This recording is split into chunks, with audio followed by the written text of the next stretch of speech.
Bengal election के result आ गए, पर क्या बंगाल का किस्मत बदला? पिछले 15 साल से बंगाल में टीएमसी का राज है। लोग कहते हैं कि दीदी की सरकार है, पर क्या ये सिर्फ सरकार है या करप्शन का एक बड़ा नेक्सस? शारदा नारदा से लेकर टीचर रिक्रूटमेंट स्कैम तक बंगाल ने सिर्फ हेडलाइन देखी है, डेवलपमेंट नहीं। लेकिन रुक जाओ, इसका मतलब ये नहीं कि बीजेपी दूध का धुला हुआ है। बीजेपी सेंटर में 12 साल से पावर में है, कई स्टेट में भी गवर्नमेंट है। इन्फ्लेशन ने मिडिल क्लास की कमर तोड़ दी।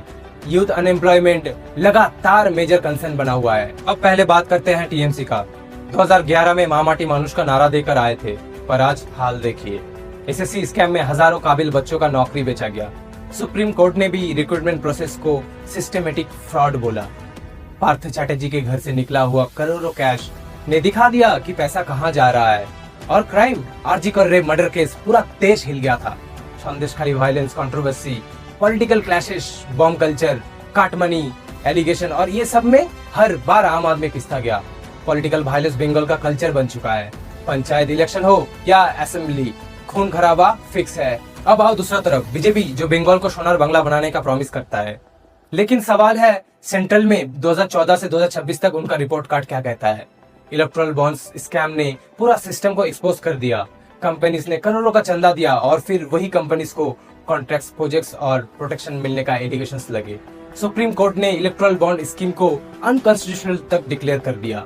2016 में डिमोनेटाइजेशन हुआ। कहा गया था कि ब्लैक मनी खत्म होगा, लेकिन ब्लैक मनी कहाँ गया आज तक क्लियर नहीं है। फिर आया इन्फ्लेशन, पेट्रोल, डीजल, एलपीजी, दाल, तेल, सब्जी, सब चीज का प्राइस बढ़ गया। मिडिल क्लास और पुअर दोनों के जेब धीरे धीरे खाली होता गया।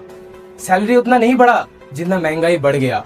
यूथ को बोला गया था 2 करोड़ जॉब हर साल, लेकिन ग्राउंड पे पेपर लीक्स, एग्जाम स्कैम्स और अनएम्प्लॉयमेंट ने पूरा जनरेशन फ्रस्ट्रेटेड कर दिया। यूपी, बिहार, राजस्थान, एमपी, हर जगह स्टूडेंट सड़क पर दिखाई दिए।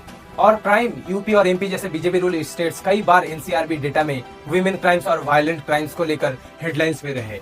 प्रेस फ्रीडम इंडेक्स में इंडिया लगातार नीचे गिरता गया। जर्नलिस्ट पे रेड्स, क्रिटिक्स पे केसेस, और जो सवाल पूछे उन्हें एंटी नेशनल बोलकर अटैक किया गया। और सबसे डेंजरस चीज, रिलीजन और आइडेंटिटी पॉलिटिक्स। एक तरफ हिंदू मुस्लिम पोलराइजेशन और दूसरी तरफ नेशनलिज्म का इमोशनल ओवरडोज। पब्लिक को इतना डिवाइड कर दो कि वो अनएम्प्लॉयमेंट, इन्फ्लेशन और करप्शन पे सवाल ही ना पूछे। इन पॉलिटिकल पार्टी का असली खेल समझो। ये पार्टीज हमें लड़ाते हैं। एक साइड धर्म का कार्ड खेलते हैं और दूसरी साइड आइडेंटिटी का।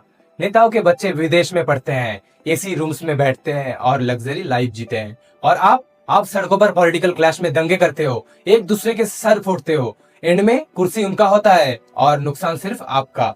इन नेताओं के लिए आप सिर्फ एक वोट बैंक हो, इंसान नहीं। जागो बंगाल, सवाल धर्म या